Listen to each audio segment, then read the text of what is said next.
Good morning, good evening, wherever you may be, and welcome to the Twin Flames podcast, hosted by Melyzabeth Love. Melyzabeth Love is a twin flame, in divine union with her twin, in 3D and in 5D. Melyzabeth invites you to connect with her on social media. Facebook, Instagram, YouTube, and Twitter. Find her by name. That's Melyzabeth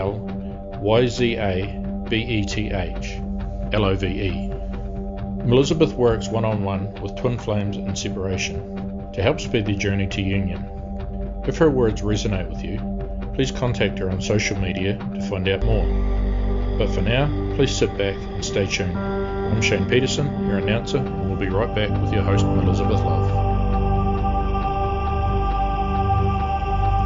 You are listening to the Twin Flames podcast with Melyzabeth Love, and I'm back with Ellen.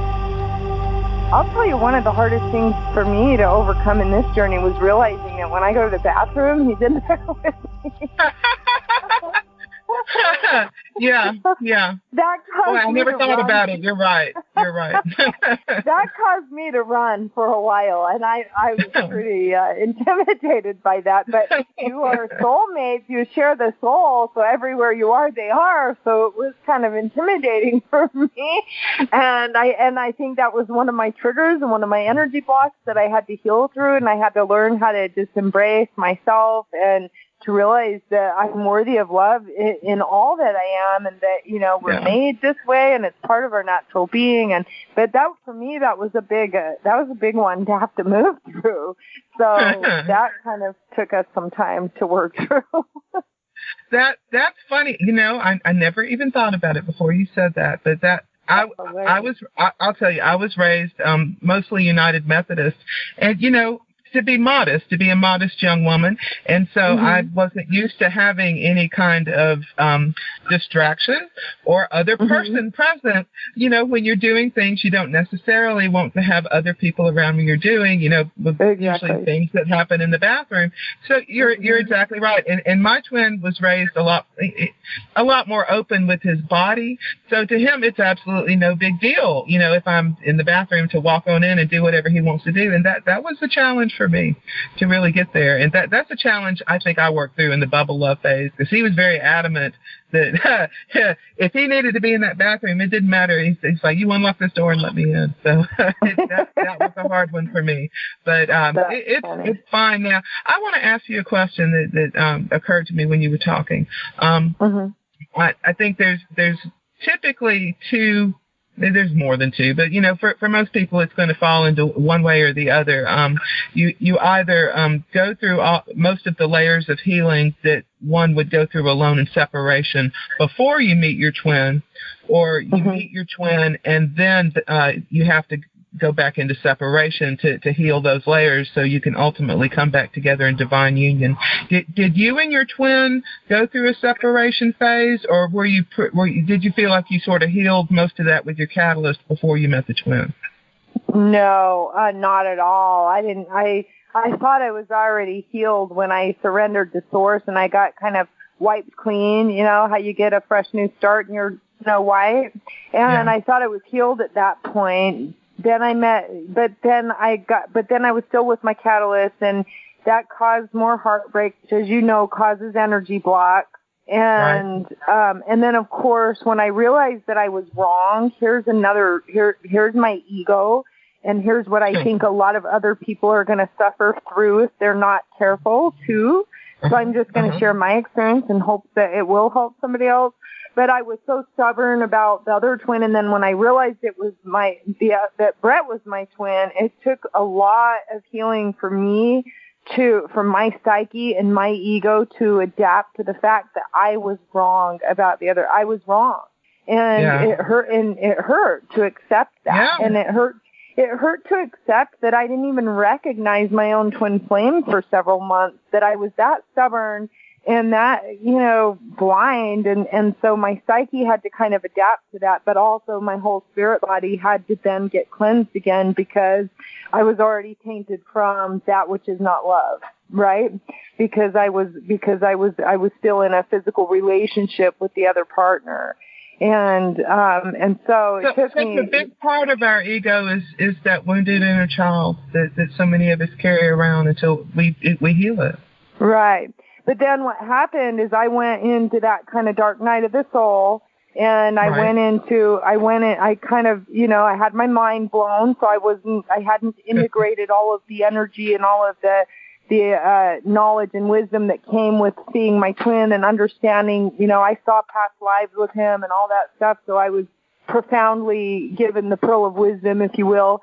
And It took me a while to integrate all of that energy because obviously that's a lot to take in. So it took me about a few years, 4 years, in separation with him, where we were learning to trust our intuition and to have our telepathic communication. And sometimes I was dingy about it. He was a lot more, at least I believe that he was a lot more sturdy and steady and stayed faithful and all that. And I didn't. I ended up, after a few years, I went with some other guy because I just didn't understand why he wasn't in my physical life.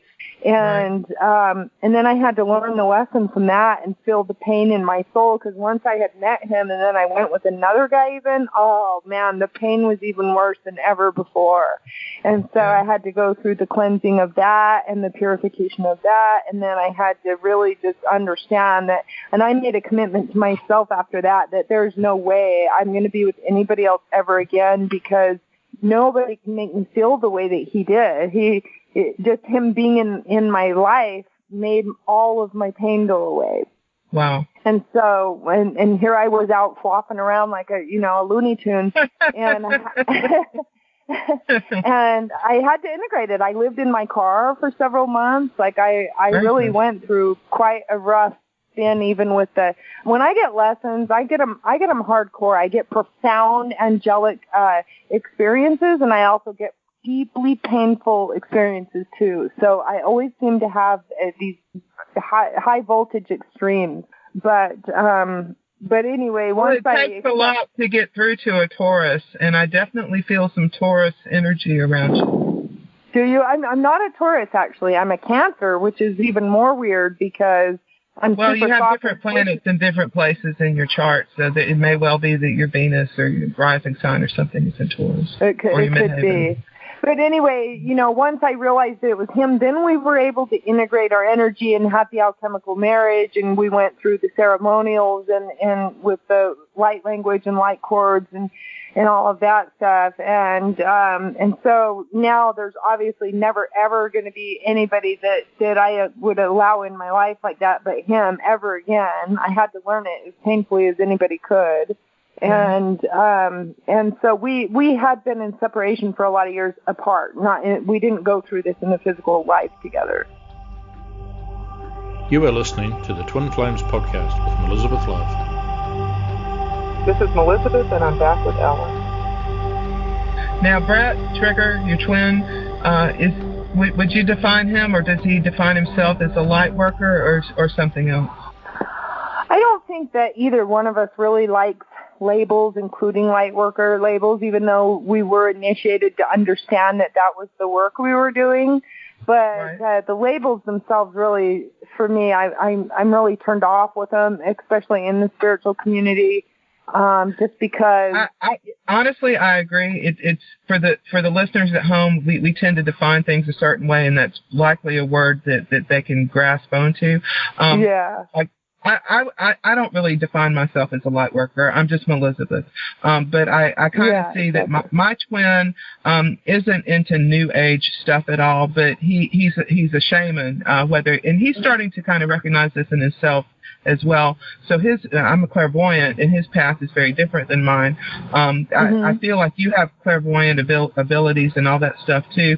But more specifically, the way you're talking about your twin with the 5D connection and all the light body and everything, it sounds like he's awake to at least some extent. So I'm curious to know how awake do you think he is? Oh, he's ahead of. Well, I would say he's ahead of me, but we're kind of on the same path here, right? We're the same soul, but he's very much awake, and he is very much aware of esoteric knowledge and all that. again, we don't like the labels, but of course we resonate with being shamans. I call myself a shaman more than a light worker, honestly, just because.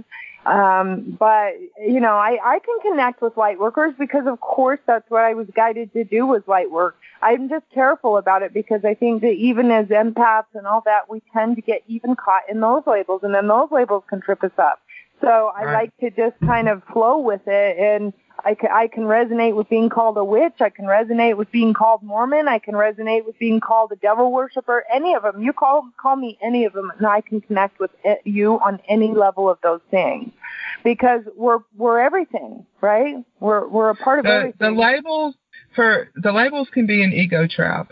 So I would never want to use a label that would, ego would attach to. But we have to use language in order to communicate, and these are words that people understand. Yeah. Now, I would not define myself probably as anything in the list that you ran down, because those words don't really resonate with me.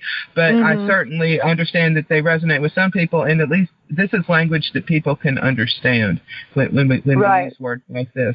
I want to interject for a moment and tell the folks at home, I think a lot of people in this journey are in a situation where they're doing the inner work.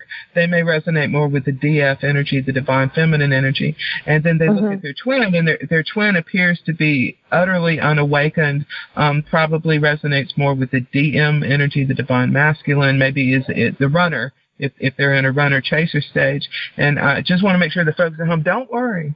If it appears that your twin is totally unawakened, it's not your job to awaken them if they're not awake. The universe will awaken them if they need to be.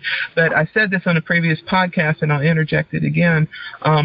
It can be, on some people's journey, it's not for everyone, but for some people, it's almost certain that if your twin appears to be unawakened in this lifetime, it's because they already went through all of this in a previous life with you. They already ascended. They've been through some sort of ego death in a prior life, and they simply incarnated into this lifetime to help you get to where they are. So don't worry about them if they appear to be unawakened. That's okay. It doesn't mean you're not a twin flame.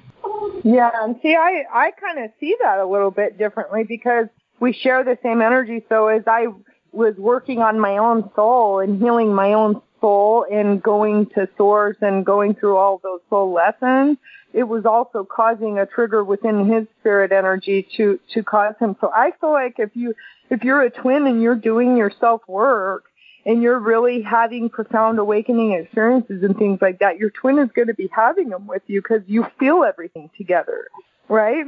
I think there's room on the journey for multiple. Some people have one experience and some another, but man, I tell you what, one thing I don't want this podcast to turn into is an echo chamber. That's the last thing I want, because that's an echo chamber where my guests and I 100% agree on every point. Oh, that's yeah, boring. No, that's not reality. So I'm glad that you have a different point of view, because it's valuable to me, and it's valuable to the people listening to this podcast to hear multiple points of view, because we are all each on an individual journey, and it is going to look a little different for each person on the journey. Yep, I agree. I guess for me, I am grateful that Brett was as aware as he was, so that I wasn't left, kind of going through that energy of trying to think I had to wake him up, because I went through that with my catalyst, because I believed that he was the one. So I was trying so hard to get him to wake up and get where I was and all that, and it turned out that he wasn't the twin anyway. So of course he wasn't gonna wake up because he wasn't getting it, But but at the end of the day, the twin is you. So as you're going through your journey, the more you can speak in telepathic language to each other through your heart, through your mind. So no matter whether they're awake or they're not awake.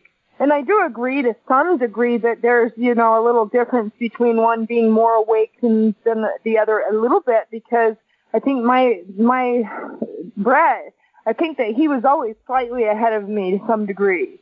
It's like he already kind of understood that we were made this way together, and I was thinking, where is he and why isn't he in my physical life yet? And he was aware that he was already with me, and it took a long time to for me to catch up to him. So I do agree that there's a little room there for that. But I think that you can alter that in your own energy with your twin if you really do your soul work, because they're going to feel it somehow, right?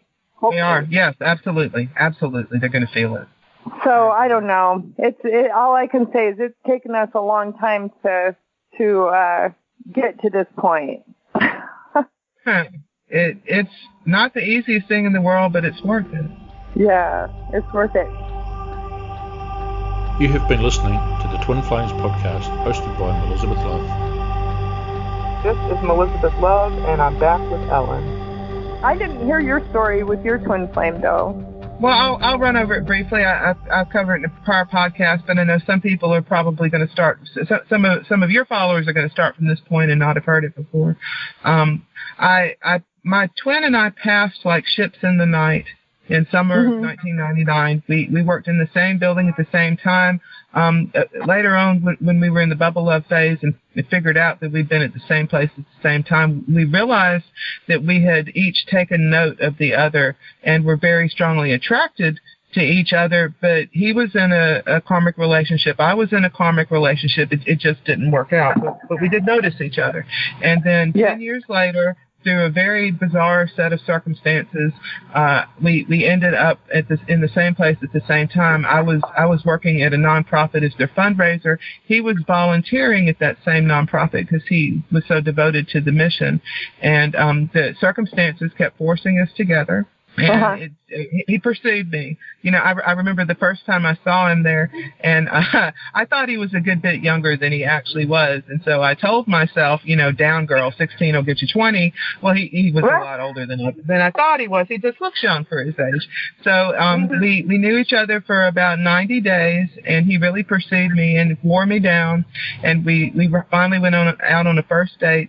And Ellen, from the first moment of the first date, I knew this is my specific person. And I had never heard of twin flames. I never heard the term really to understand what it was until after we had been in divine union already for a few months. The spiritual stuff started getting so bizarre, and it was getting my attention. And I started Googling the individual symptoms, the Ascension symptoms of what I was going through, what he was going through. This term, twin flames, kept coming up. So I said, well, let me read about it. I'd seen the term years before, and it didn't resonate with me at all. And I saw it. I was like, well, that's some kind of uber soulmate. It's silly. I'm not even going to read about it. In retrospect, that was my soul protecting me from having information that would have made my journey longer and harder than it already was, because like you, I went through it with the catalyst.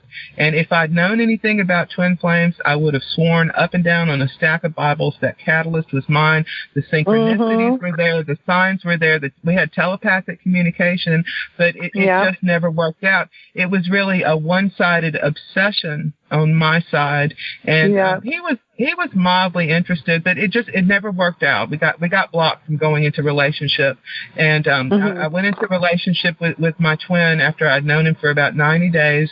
We, from the first date on, utter devotion, utter monogamy. We dated very sincerely and devotedly for 2 years, and then out of nowhere he ran. And I was so devastated, I couldn't even cry. I was in shock because it didn't make any sense. And he was crying when he broke up with me. He couldn't explain to himself why. He just knew he had to. And then I found the law of attraction, and I manifested him back for about another year and a half in a less devoted and romantic relationship. And then at the end of that period, he cut it off completely. And within 2 weeks, he met someone, and within 90 days of that, they got married. And that was his karmic relationship, and they stayed married for quite a while. We were in separation almost a decade, and I was so stuck in that dark night of the soul phase. I didn't realize that the pain was something separate from me. It's an actual astral formation on the upper astral plane that attaches to your etheric body. It's not part of you. It's something you can get rid of, but I didn't realize that. And it took so many, just like I never ended up homeless sleeping in my car, but I went through so many terrible things. Just it got worse and worse and worse, and finally got to the point where I had to give up. I had to hand it to God. I had to hand it to the universal source source because I knew there wasn't anything in the physical world I could do to fix it. And the relationship was probably still at the top of the list of the things that were causing me great pain. So I handed everything over to God. I remember the specific moment I did it. And the very next day, I got a Facebook friend request from him. We had not had any communication for 4 years, and I accepted the friend request, and then late that night he texted me and said, I filed for divorce yesterday. When can I come and see you? And we ended up going from no communication, no contact for almost 4 years, into union almost instantly. It really was overnight. And a couple of weeks later, he came down to where I'd moved to, just for the, quote unquote, just for the weekend, and he couldn't bring himself to leave at the end of the weekend, and he never has.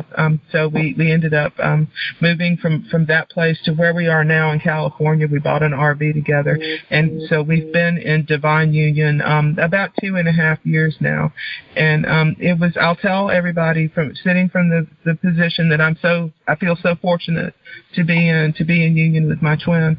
The pain of separation, the dark night of the soul, the physical and emotional pain it causes someone to have to shed the layers and do the deep inner healing. Once you get into union with your twin, it's totally worth it. It's totally worth it. Yeah, that's good. I'm glad you said that.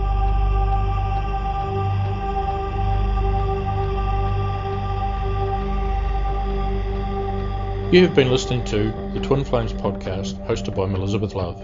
You can connect with Melyzabeth on social media: Facebook, Instagram, YouTube and Twitter. Find her by name.